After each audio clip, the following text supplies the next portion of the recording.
Hello everyone. स्वागत है आपका हमारे YouTube channel the librarian show पर। हम लोग लाइब्रेरी साइंस ऑब्जेक्टिव क्लासेस देख रहे हैं, जिसमें ऑलरेडी 2 क्लासेस हो चुकी हैं। आपको साथ ही साथ नोट्स यहाँ से बनाते रहना है। लेक्चर के साथ ही जो ज़रूरी चीज़ें बताई जाती हैं उसको नोट डाउन कर लीजिए, क्योंकि they are going to be useful in your exams. ठीक है, आगे बढ़ते हुए ये रहा मेरी यूट्यूब की प्लेलिस्ट के बारे में। आप देख सकते हैं LIS फॉर ऑब्जेक्टिव एग्जाम।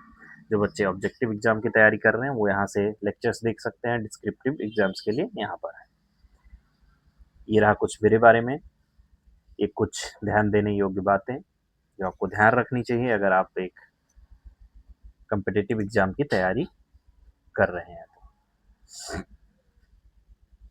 ठीक है, आगे बढ़ते हुए हम देखते हैं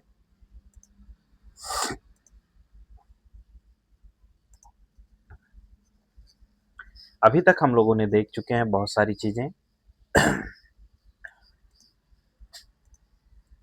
बहुत सारी चीजें हम लोगों ने देखा हुआ है। ये नोट्स हैं, इसी नोट्स से आप कॉपी करके अपने रफ नोट्स बनाते रहिएगा। साथ ही साथ कोई भी MCQ बुक, जो भी हो MCQ बुक, उसको सॉल्व करते रहिए और उसको याद करते रहिए, रिमेंबर करते रहिए। ये नोट्स जो हैं एक ऐसे नोट्स नहीं है कि जहाँ पर एक अच्छे ढंग से क्लासिफाई करके चीज इंफॉर्मेशन इकट्ठा हो, बट दे आर बेस। ये नोट्स आपके बेस की तरह काम करेंगे, जिससे आपको आगे चीजें समझने में मदद मिलेगी। जो इम्पोर्टेंट चीजें हैं मैं आपको बताता रहूंगा और आप जो है आपको नोट्स बनाते रहना है और याद करते रहना है। ठीक है, तो कॉलम क्लासिफिकेशन CC, इसको किसने दिया था? SR रंगनाथन जी ने 1933 में। ठीक है, बिब्लियोग्राफिक क्लासिफिकेशन किसने दिया था? बिब्लियोग्राफिक क्लासिफिकेशन किसने दिया था? HE ब्लिस ने। ठीक है, HE ब्लिस ने बिब्लियोग्राफिक क्लासिफिकेशन दिया। ठीक है, साथ ही साथ इसका ईयर भी लिखते रहिएगा। ठीक है, और याद करते रहिएगा।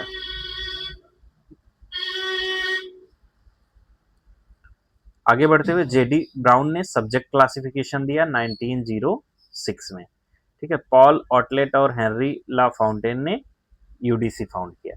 ईयर हम लोग नोट्स में ऑलरेडी बने हुए हैं आगे। ठीक है, या नेट से सर्च करके आप लोग लिख सकते हैं। मैं इसमें क्या हो जाता है, कौन सी क्लासिफिकेशन किसने दिया और ईयर के लिए आप एक ब्लैंक जो है वो चीजें रख दीजिए बगल में और उसको आप लिख लीजिएगा खोज करके। मेरे पास टाइम की कमी है, इसलिए मैं एक स्ट्रक्चर्ड नोट्स नहीं बना पा रहा हूँ कि जो पूरी तरह से आपको प्रोवाइड कर दिया जाए, बट आप खोजेंगे तो आपको चीज़ें मिलेंगी और वो बहुत ही ज़्यादा हेल्पफुल रहेंगी। जब आप प्रोसेस में इन्वॉल्व होते हैं तो आपको सक्सेस गारंटीड हो जाता है। ठीक है, गारंटी हो जाता है मिलना, अगर आप प्रोसेस में इन्वॉल्व होते हैं पढ़ने के। खुद से सर्च करिए, नोट्स बनाते रहिए, जो इंपॉर्टेंट चीज़ें हैं, समझने वाली चीज़ें हैं, मैं यहाँ पर समझाता रहूँगा। ठीक है, आगे बढ़ते हुए देखते हैं फादर ऑफ बिब्लियोग्राफी किसको बोला जाता है? कोनार्ड जेस्नर को। Who is called as father of bibliography. जो हिंदी माध्यम वाले बच्चे हैं वो भी ये लेक्चर देखेंगे। ठीक है, ऐसा नहीं है कि हिंदी माध्यम के लिए आप अलग से क्लासेस लीजिए। थोड़ा थोड़ा कंटेंट है, इसको याद करना पड़ेगा और आप मेहनत करेंगे तो इजीली चीजें हो जाएंगी। Father of bibliography Konrad Gesner. अच्छा, Indian national bibliography. Indian national bibliography क्या है? ये सेंट्रल रेफरेंस लाइब्रेरी कलकत्ता के द्वारा पब्लिश की जाती है। ठीक है, और इसमें कितने लैंग्वेज कवर है? Language covered in Indian national bibliography, Indian national bibliography,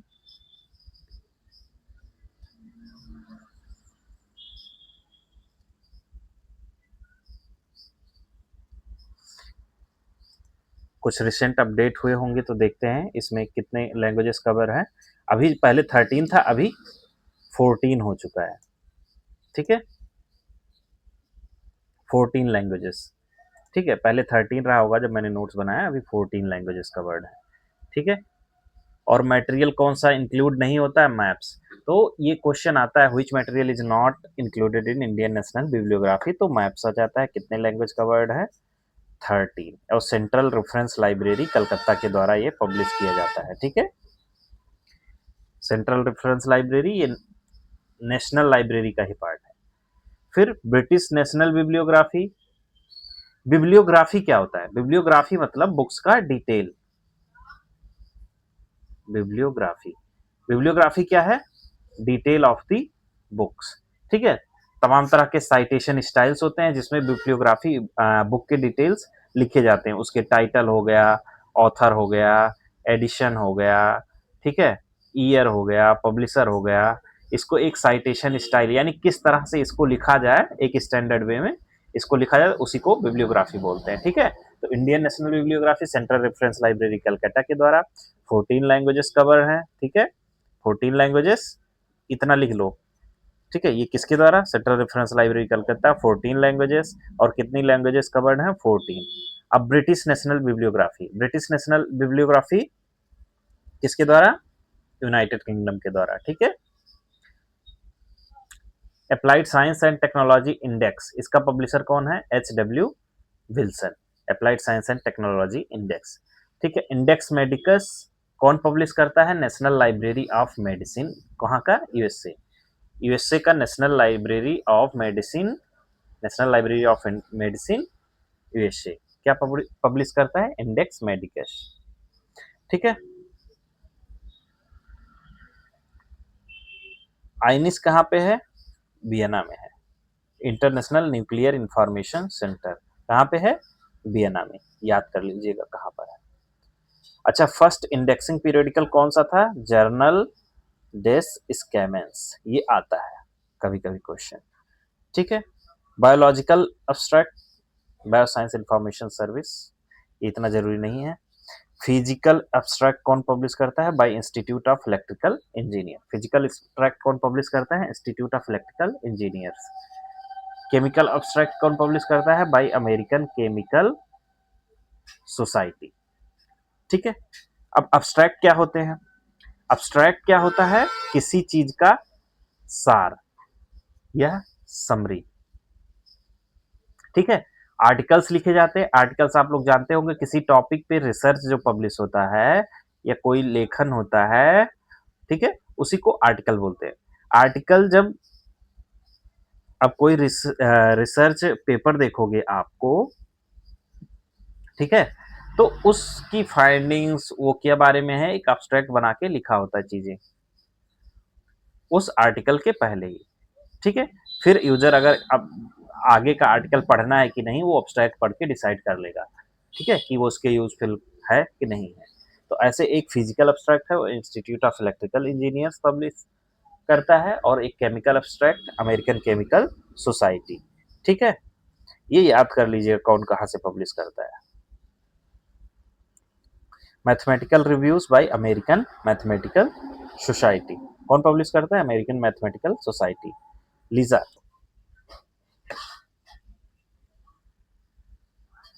तो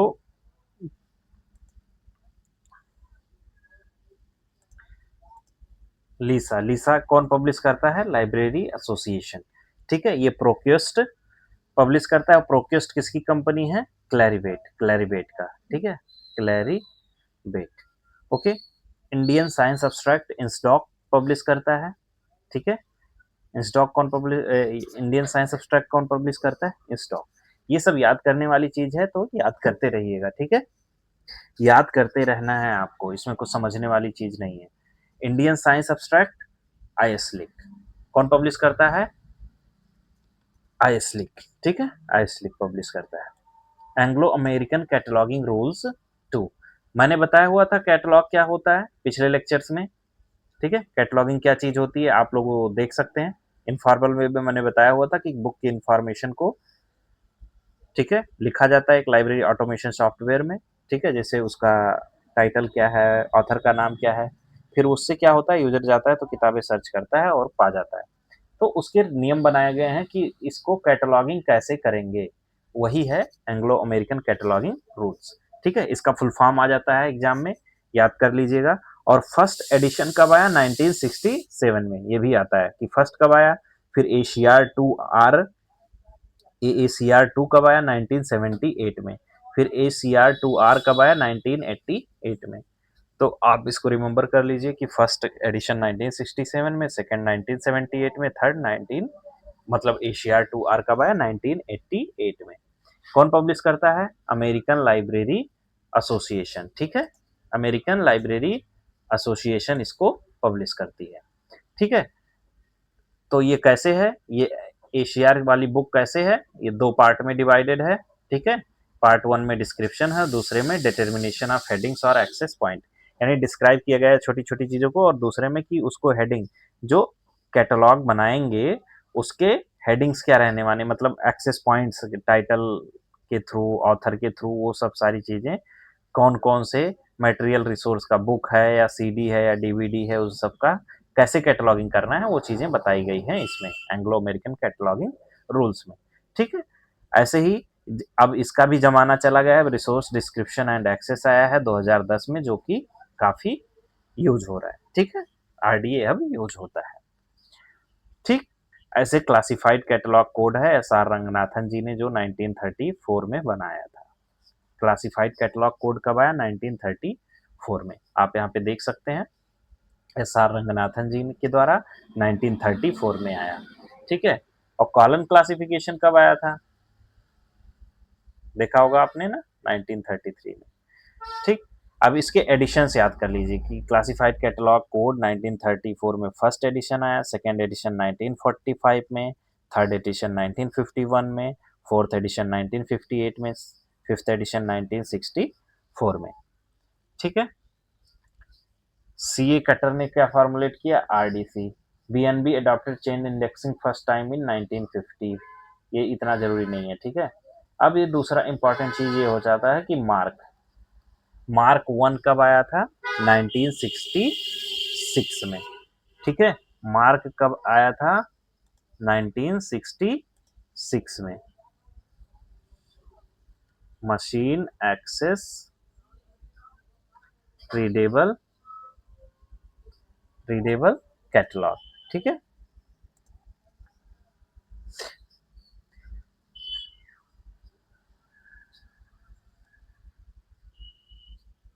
ठीक है, ये क्या चीज होती है? ये एक स्टैंडर्ड होता है, ठीक है, स्टैंडर्ड होता है कि अपने जो मटेरियल रिसोर्सेस हैं, जैसे बुक्स वगैरह, उसको डिस्क्राइब करते हैं, ठीक है, उसको डिस्क्राइब करते हैं। तो अब अलग अलग तरीके से करेंगे, कोई भी करेगा, तो उसके लिए एक स्टैंडर्ड बनाया गया है, ठीक है।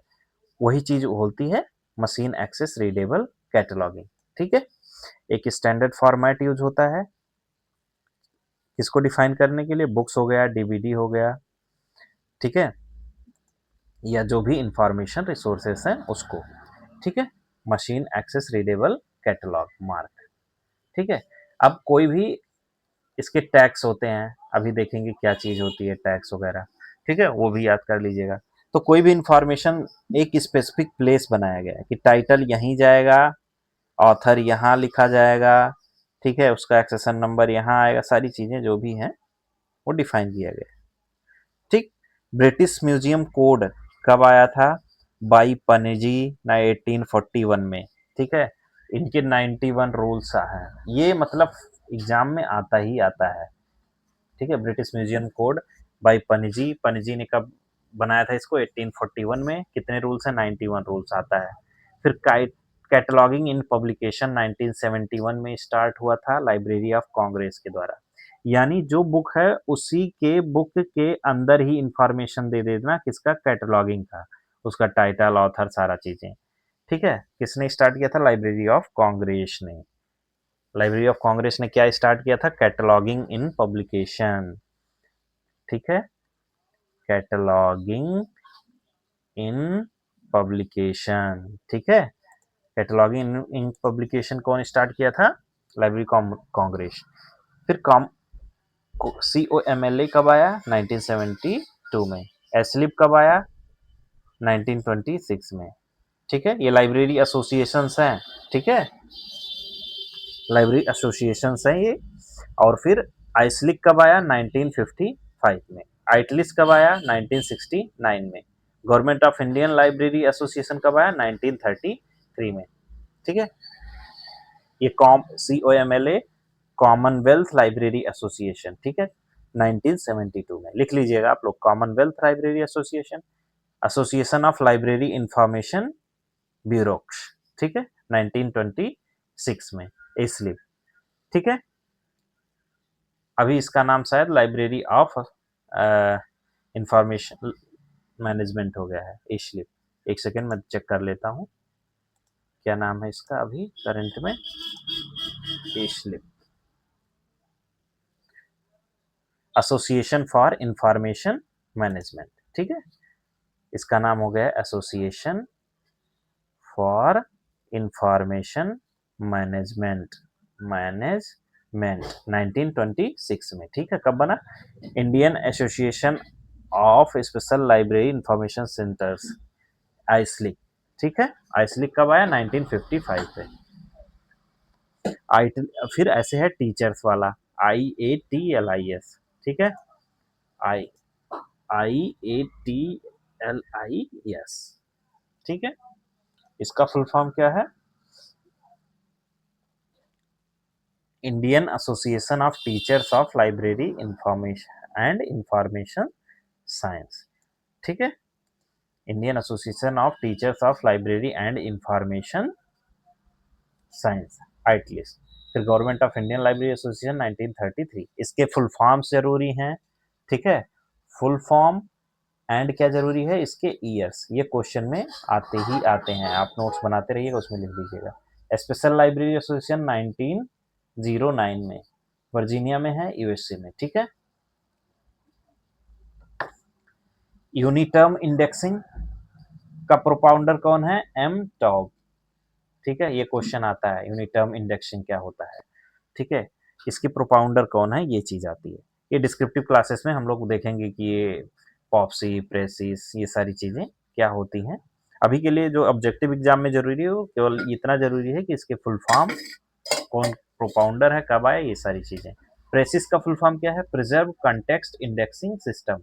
ये कौन डेवलप किया था, ये आता है क्वेश्चन, डेरेक ऑस्टिन। प्रेसिस कौन डेवलप किया था, डेरेक ऑस्टिन, 1970 में। ठीक है, ब्रिटिश नेशनल बिब्लियोग्राफी के लिए। तो डेरेक ऑस्टिन ने प्रेसिस, और POPSI, postulate based permutated subject indexing, ये भी फुल फॉर्म आता है। पॉप्सी का फुल फॉर्म क्या है, postulate based permutated subject indexing. ठीक है, postulate based permuted subject indexing, Ganesh Bhattacharya. कौन प्रोपाउंड किया था, गणेश भट्टाचार्य। ठीक है, ये क्वेश्चन में आता है, मतलब एग्जाम में आता है। KYC, KWIC, keyword in context, keyword in context, इसको किसने बनाया था, हैंस पीटर लुहान। ठीक है, कीवर्ड इन कॉन्टेक्स्ट किसने कॉइन किया था, ये सारी चीजें हैंस पीटर लुहान, ये पूछा जाता है। इसके प्रोपाउंडर कौन है, हैंस पीटर लुहान। ठीक है, social science index bye ISI LC। अब ये सबसे इंपॉर्टेंट चीज हो जाती है, library of Congress subject heading 1909 में। Library of Congress subject heading, ये सब्जेक्ट हेडिंग क्या होते हैं, जब हम कैटलॉगिंग करते हैं तो कई चीजें टर्म्स होती हैं। ठीक है, टर्म्स होती हैं, उसका कहीं पे किसी कोई और लिखा होता है, दूसरी जगहों पे कोई और लिखा होता है। तो कैटलॉगिंग के पर्पज से एक स्टैंडर्ड लिस्ट बनाने का टर्म, ठीक है? जो हमें कैटलॉग करने के लिए हेल्पफुल हो, तो सब्जेक्ट के टर्म्स जो होते हैं, ठीक है? वो ऐसी कुछ स्कीम बनाई गई library of Congress subject headings जो हमें कैटलॉगिंग के लिए हेडिंग मतलब या कहीं भी चूज करने के लिए टर्म्स प्रोवाइड करते हैं। ऐसे है library of Congress subject heading 1909 में आया था, ठीक है? Sears list of subject heading ये 1923 में मिनी अल सीयर्स ये आता है, ठीक है? ये आता है एग्जाम में कि LCSH library of Congress subject heading कब आया 1909 में, ठीक है? ये लिख लीजिएगा library of Congress subject heading, और ये हो गया Sears list of subject heading, ठीक है, 1923 में। अच्छा, इंफॉर्मेशन रिट्रीवल जो है फ्रेज ये कौन कॉइंड किया था? CM मोर्स, ठीक है। Systematic indexing JEL Farradane, systematic indexing किसने कॉइन किया? JEL Farradane, systematic indexing JEL Farradane, ठीक है। IFLA sponsored ICCP in 1961 is popularly referred as Paris principle, ठीक है। ICCP इंटरनेशनल कैटलॉगिंग, ठीक है, कैटलॉगिंग से रिलेटेड प्रिंसिपल्स थे 1961 में, इसको पेरिस प्रिंसिपल्स भी बोला जाता है। ऐसे क्वेश्चन आता है, ठीक है। Cataloguing principles, international cataloguing, national cataloguing principles, ठीक है।